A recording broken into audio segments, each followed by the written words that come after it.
कुंभ मेला अपने आप में एक सवाल। ये क्यों, कब और कहाँ मनाया जाता है? चलिए जानते हैं आज इस वीडियो में।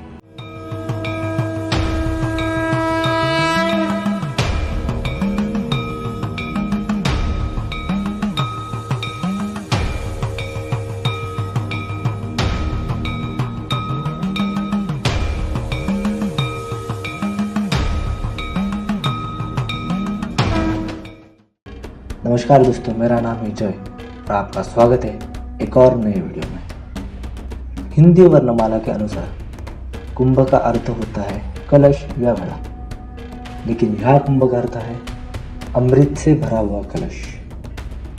तो हिंदू पुराणों के आधार पर एक कहानी सामने आती है, तो चलो सुनते हैं कहानी। तो ये कहानी है ऋषि दुर्वासा और देवों के राजा इंद्र के बीच। एक दिन देवों के राजा इंद्र अपने दिव्य हाथी ऐरावत की सवारी कर रहे थे। तब ऋषि दुर्वासा उनसे मिलते हैं और ऋषि दुर्वासा उन्हें भेंट स्वरूप एक फूलों की माला देते। राजा इंद्र वो माला अपने हाथी ऐरावत की सूंड में देते हैं और ऐरावत वो माला गले में डालने की बजाय धरती पर फेंक देता है। तब ऋषि दुर्वासा को ये अपमान लगता है और उन्हें क्रोध आता है और उस क्रोध के कारण ऋषि दुर्वासा इंद्र को श्राप देते हैं। राजा इंद्र, तुम्हारे गर्व और अहंकार के कारण असुर तुमसे तुम्हारा राज्य छीन लेंगे। अब राजा श्रापित हुआ है तो भुगतना प्रजा को भी पड़ेगा ना। तो इस श्राप के कारण असुर देवों का राज्य इंद्र से छीन लेते हैं और अब असुर स्वर्ग पर राज्य करने लगते हैं और देव पृथ्वी पर रहने लगते हैं। असुर स्वर्ग में रहकर पृथ्वी का विनाश कर रहे थे, तो इस समस्या को बंदे नजर रखते हुए सारे देव ब्रह्मा जी के पास जाते और ब्रह्मा जी को सारी कथा का कथन करते। ब्रह्मा जी उन सारे देवताओं को लेकर विष्णु जी के पास जाते और विष्णु जी से सलाह मशवरा करते। तो विष्णु जी उन्हें उपाय बताते हैं, समुद्र मंथन। यही एक पर्याय शेष है। समुद्र मंथन से अमृत निकलेगा और उस अमृत को पाकर देवता अमर हो जाएंगे। लेकिन यह एक दिक्कत थी, मंथन करने के लिए देवों को असुरों की भी मदद लगेगी। इसलिए देव असुरों को मनाते हैं और असुर भी मान जाते हैं, क्योंकि उन्हें लगता है जो अमृत निकलेगा उस अमृत का थोड़ा हिस्सा उन्हें भी मिलेगा। तो देवता और असुर मिलकर समुद्र मंथन करते हैं। समुद्र मंथन में कुल 13 चीजें बाहर निकलती है और 14वीं चीज बाहर आती है, वो होता है अमृत।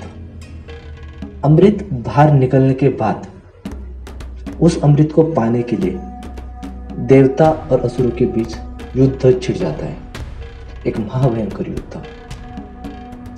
इस युद्ध में वो अमृत किसी गलत हाथों में ना आ जाए, इसलिए भगवान विष्णु अपने वाहन गरुड़ देव को आज्ञा देते हैं और उनकी आज्ञा सुनकर गरुड़ देव वो अमृत का कलश अपने पैरों से पकड़कर वहां से उड़ जाते हैं।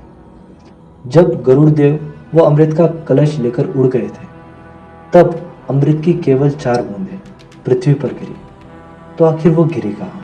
हरिद्वार में गंगा नदी में, नासिक त्र्यंबकेश्वर में गोदावरी नदी में, उज्जैन में शिप्रा नदी में और प्रयागराज में, जहाँ 3 पवित्र नदी का संगम होता है, गंगा, यमुना और काल्पनिक सरस्वती।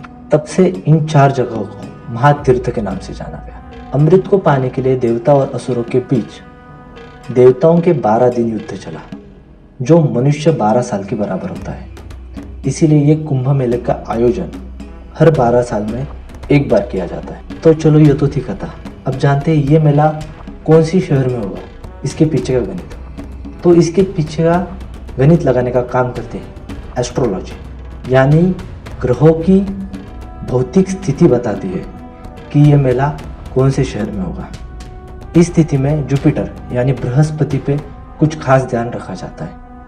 यही जुपिटर बताता है कि यह मेला कौन से शहर में होगा।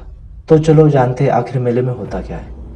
मेले में होता है शाही स्नान, गंगा आरती, गंगा पूजन, हवन और लोग यहाँ पिंडदान भी करते हैं। तो इसी के साथ इस मेले में साधु, संत, अघोरी और सामान्य मनुष्य भी जाते हैं। लोगों की ऐसी मान्यता है, इस मेले में स्नान करने के बाद मनुष्य जीवन मृत्यु के इस काल चक्र से छूट जाता है। तो आप ज़रूर जाना इस 2025 के कुंभ मेले में, क्योंकि ये मेला अपने आप में खास है।